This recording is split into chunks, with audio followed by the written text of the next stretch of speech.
everybody.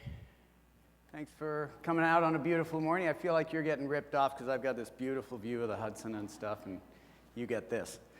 I've been thinking a lot about big patterns.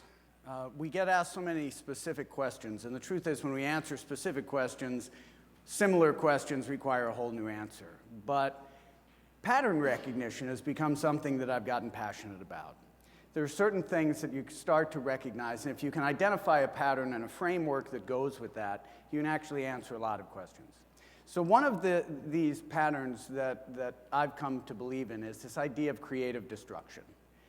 Does anyone know who this is? Shiva, very good. A lot of people did comparative religions in college. You remember what Shiva's title is? The Destroyer. And the Creator. Years ago, mystics understood something that we are still grappling with today. That is, for new things to happen, old things have to get out of the way.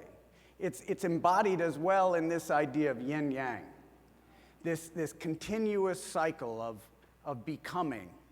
And in fact, those dots of opposite colors represent the concept that the seed of the next thing is actually in this thing. As these continue throughout time, evolving as one thing dies off and another emerges. It happens in nature. In 2007, there was a vast wildfire from Santa Barbara down through Laguna, where my brother lived. My sister was inland in Irvine. And those two towns are connected by a road that runs through the Laguna Canyon that I used to drive every summer as I went to visit them.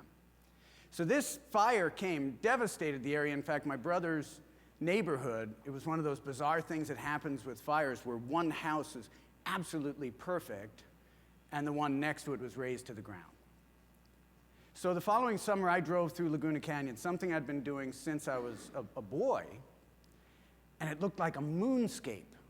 It had always looked like a Western movie. You know, it was just that brown kind of, I don't even know if it is called high chaparral, but that's what I want to call it. Like it's from those old Western movies. But here it looked like a moonscape. The following year, though, it was filled with wildflowers that I had never seen in 25 years of driving that canyon. The fire actually gave rise to a new ecosystem. Of course, in business, this happens as well, and the classic is how the automobile displaced the horse. But it was really much bigger than that, right? If you were a horse breeder, well, first of all, we should acknowledge the entire horse and buggy business has not disappeared. There are still people doing that today, making buggy whips and everything associated with that. But the business got a whole lot smaller really fast. And a lot of people who were in horse breeding or horse tack or wheelwrights or stable owners probably freaked out and saw the car as a threat to their livelihood. But some others recognized that the invention of the car brought with it a need for dealerships, for a rubber tire industry, for street lights and street signs, for service stations instead of stables. So these things don't actually destroy exclusively. They make room for next generation opportunities. We've seen the same thing in the digital age. I grew up on LPs that were replaced by cassette tapes, that were replaced by, ever so briefly, by 8-track tapes, which were awful. If you grew up in the 70s, you know what I'm talking about. A lot of things were bad in the 70s. Fashion, everything. That was replaced by CDs, which were replaced by streaming music. In fact, they were actually replaced by iPods, which themselves were replaced by our phones, which now do the job of an iPod.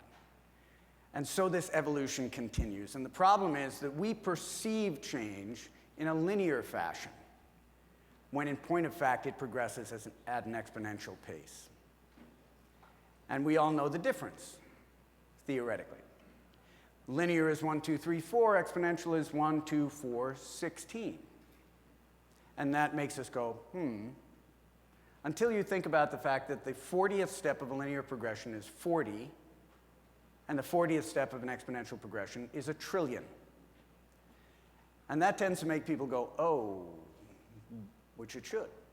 Because our linear understanding means that we always overestimate the near term and vastly underestimate the long term. It became a joke over the last few years how many people, including myself, stood at lecterns and said, this is the year of mobile. No, this. This year, this is definitely, I mean it this time, is the year of mobile. Well, what are they saying this year? I think that was the year of mobile. It caught up and has rolled over us. And so we need to change the way we think about change. We've seen this play out, Moore's law, right? The doubling of the number of circuits you can put on a chip every 18 months, it actually outgrew itself and moved to 12 months, and it's beyond that now.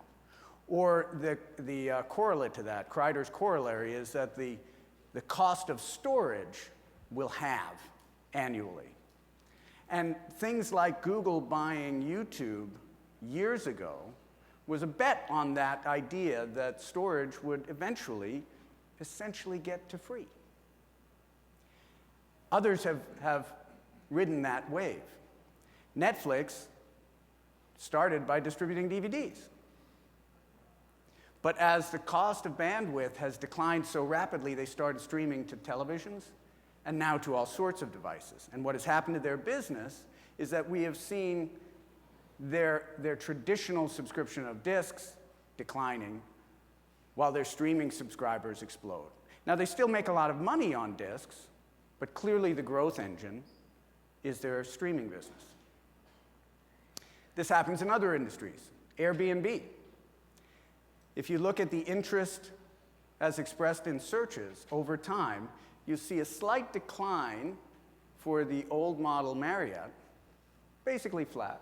But you start to see the beginning of that exponential curve happening for Airbnb, to the point that today Airbnb is valued at about $30 billion, which is more than Marriott or Hilton, almost as much as them combined, and almost half as much as the hotel industry, which itself is nearly as big as the market cap of Priceline, which is not really into the industry, it just sends people to the industry. This is what technology is driving. And by the way, it's not just technological solutions. Anybody know Dollar Shave Club?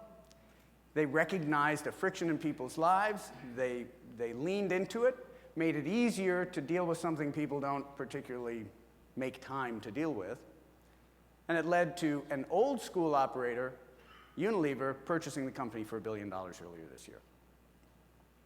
And my personal favorite, because many years ago I did business with them, Kodak. Kodak saw the rise of the digital camera and the subsequent decline of not only just old school cameras, but film. And the entire time this was happening, every new employee was receiving a book about how Kodak came to be that contained these words: film remains and will continue to remain the preferred medium for picture taking. In point of fact, the CEO of the company said, silver halide photography is the future of this company. Pop quiz, anybody know who invented the digital camera? Kodak, yeah. It's a really sad story. When was the last time you even heard Kodak's name?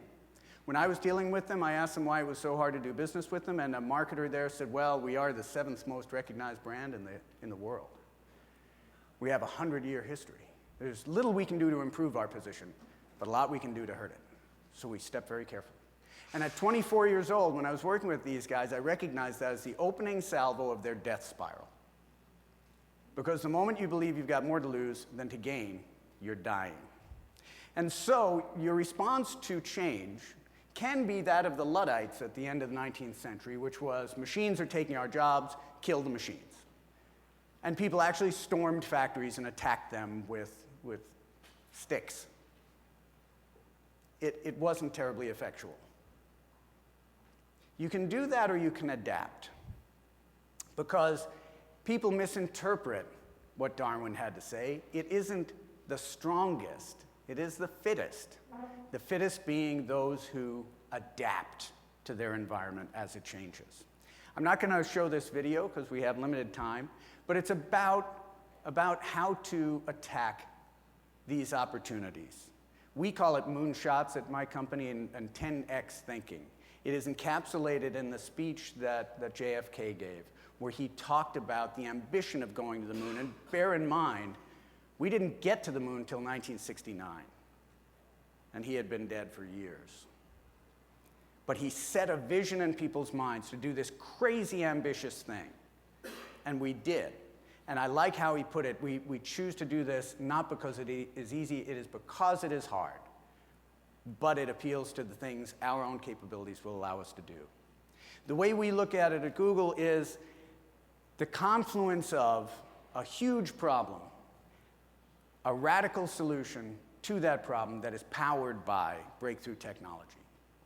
And I want to share some ideas with you about how we think about these things that you might be able to adapt for yourselves. It begins with the idea that friction is what drives everything forward. Friction as defined as anything that makes it harder to do what you want to do. Think of the first bank that said, don't bring your check in, just take a picture of it and we'll take care of it. We had made peace with that friction. But the moment they did that, all of us who weren't banking at that bank were walking into our bank with a check saying, why am I talking to you? I shouldn't have to do this. This is an unacceptable friction. To the point that today, if you're like me, anytime I'm talking to someone at a bank or a gas station, it can only mean something's gone horribly wrong. Technology has made it unimportant for me to talk to people because people themselves can be a friction. So if that's the principle that's driving things, there are two important questions to ask. I'm sorry, I'm ahead of myself. People will not tolerate friction now because they know someone else will give them a better experience. So we need to ask ourselves these two questions. What are the frictions that I can remove from my customer because of the identity of my brand? How can I make their lives better? I gave the example of the bank. Make me laugh is removing friction for me, but I don't particularly want a joke of the day from my bank. But maybe I do from someone else. Help me save money. Help me save time. Help me kill time. All of these things are ways to remove friction. The second question is, what are the frictions we are unintentionally creating in the pathway? Am I asking people to tell me their city, state, and zip code? When asking their zip code, I could have figured it out myself. That friction, which is an annoyance on a laptop, you do to me on my phone, and I may just leave altogether. Why? Why is this a bigger friction on my phone? Well, for one thing, I'm typing with my thumbs. And for another, we visit our phones 150 times a day, 162 minutes a day. That means on average, any session is about a minute long. We use them interstitially. We're waiting for a friend. We're in the back of a cab. We don't plan sessions. We get on and off and on and off. And so it's our obligation to make these things crazy easy because our consumer is this, and by the way, these have got to be the least talented Olympic athletes in the history of sport. This guy who didn't even try, who is standing at the hurdle saying, nobody said there'd be hurdles, right? That's our consumer who is going to confront your friction and say, I don't need to do this. Somebody else has got a path without hurdles. So here's how we think of it. We've placed a few bets. The first began at the beginning of our company. Focus on the end user and all else will follow. Are you really solving problems for folks? We did not invent search. We did a better job of it. And we were rewarded by consumers for that. That's our first principle, and it still drives most of our business forward. But we also think in terms of thinking 10x. Astro Teller, yes, his name really is Astro Teller, big thinker at our company, talks about if I asked you to get 10% more fuel mileage out of a car, you might tweak the materials or the aerodynamics or something. But if I told you you need to get 1,000 miles to the gallon, you would throw out the design of a car and start all over again. This is what happened with Project Loon. One of the frictions in the world is that there's a significant portion of the population that doesn't have access to the internet. Now, the 10% solution is, let's roll some more cable. That would bankrupt anybody involved, and it would be completed sometime after our great-grandchildren died. Maybe more realistic is put up a lot of satellites. Doable, more than $100 million a satellite. Do you really want to invest in that for reaching a few people in the Sahara somewhere? A couple of our engineers had an idea, went to an Army surplus store, bought a surplus weather balloon for about 50 bucks, put about another $50 worth of Wi-Fi gear on the bottom of it, blew it up, put it in the air. Turns out it's a great way to beam Wi-Fi to the ground. Now, a fair question is, but Tim, what happens if it comes crashing to the ground? The answer is, crap, we're out $100. So 10x thinking doesn't mean expensive, necessarily. It means innovative. It means leveraging what's available. So it's a very cool idea that is actually rolling out worldwide. Related to that is attacking missions that matter. Do things that are going to touch a lot of people. We talk at Google about the toothpaste test, right? Search became a big business because people do it all the time. So people brush their teeth every day. That's a pretty good business to be in. In this particular case, we developed a contact lens that can read your blood sugar and changes color to the wearer in order to alert you that your blood sugar has changed. Precisely because, not just because it was cool, but because there are a few 100 million diabetics in the world who could benefit from this and could stop testing their blood constantly, which actually, it sounds like a little thing, but it's actually super annoying. We believe in open systems. A lot of people will say to me, I use an iPhone, sorry. We love iPhones. Apple, it's kind of an unrequited thing. They don't love us so much. But the entire reason that Android became a thing was, if you remember, the first iPhone was available on one system, AT&T. And that is a very Apple thing, is they believe in end-to-end ecosystems. We believe in open systems. And so Android is now being used by more than 1 billion users. And Android devices are the most popular phones in the world.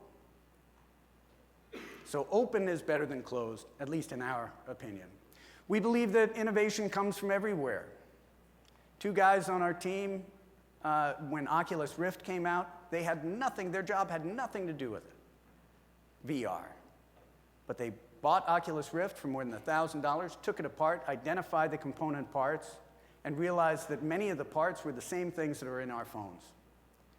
And so with $5 or so, they bought some cardboard, a couple of items like a washer from Home Depot, rubber bands, and they created a VR device out of a piece of cardboard that now enable children in remote parts of the world, children who would never see beyond their own village, to take field trips to the Forbidden City in Beijing and beyond, and allows marketers, like the New York Times enabled for one of the fashion houses, to create a virtual reality experience of the runway that so few people ever actually get to experience, but that through this marketing device they could. We power those things through something that's kind of famous around us, which is 20% time, that we enable that time to be available for people to do these innovative things.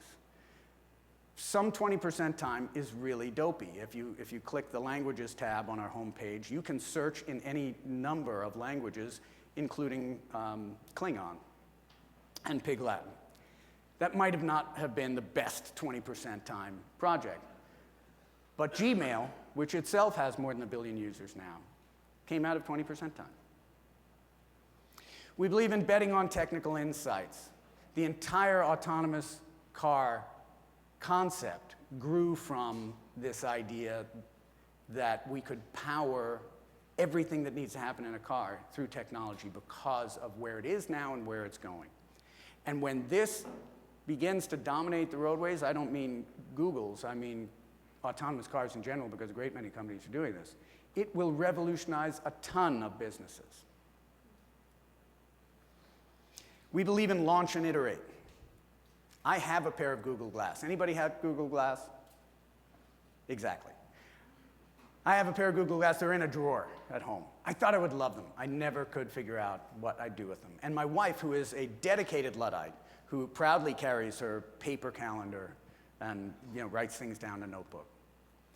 She gave me the words to understand it. She said, think of it like haute couture. If you ever see these really high-end fashion shows, people are wearing bizarre things, and you think, who wears that? And the answer is nobody. But it points in a direction, and what you will wear will be somewhere between what we are wearing now and what she is wearing on that runway. And Google Glass is not an endpoint, and in fact, there will be iterations coming. But it points in a frictionless future. It points in a direction of walking through the airport, and because you're a Hertz #1 member, you go, oh, I forgot to rent a car, but there's a Hertz poster, and you go rent that one in LA at 3, and walk on. I don't have my smart watch on, the band broke. I thought I'd think it was stupid. I actually use it all the time because I accidentally discovered the friction that it was resolving for me. When I was late for a meeting and I was walking down the street and never paused and just said, email Laura Sardinia, I'm going to be 10 minutes late. Now, as great as this thing is, I would have had to have stopped, unlocked it, opened the app, typed, sent, put it back in my pocket, and I would have been 12 minutes late.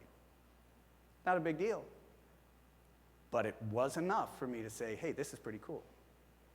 And now I find myself using it for all kinds of things. So like Google Glass, there are things we've done that haven't gone terribly well. How many of you are posting to G+, this event today? Thank you. We still use it internally, but turns out we didn't do a great job in social media. But my family still does Google Hangouts through G+, but it wasn't great. Anybody ever use Google Wave? Wow, a lot of people. You guys are experimenters. It literally made me nauseous. It was an attempt to rethink communication, but so much was coming at you, it was really hard to process. But we learned from both those things, and we're applying it to other things we do. So let me leave you with this thought. How many people believe that with 6 months of training, you could climb Mount Everest? We got a few. Actually, there's a bold group. I asked this question in a group the other day. One timid hand went up. What if I told you that the success rate for non-Sherpas, being an expert group, is 50%? And what if I also told you that among that 50% that made it was one 80-year-old, one blind person, one double amputee? It can be done. And it's largely about will. So if you are sitting there thinking, I want to be the next Amazon, I can't really be the next Amazon. Why not?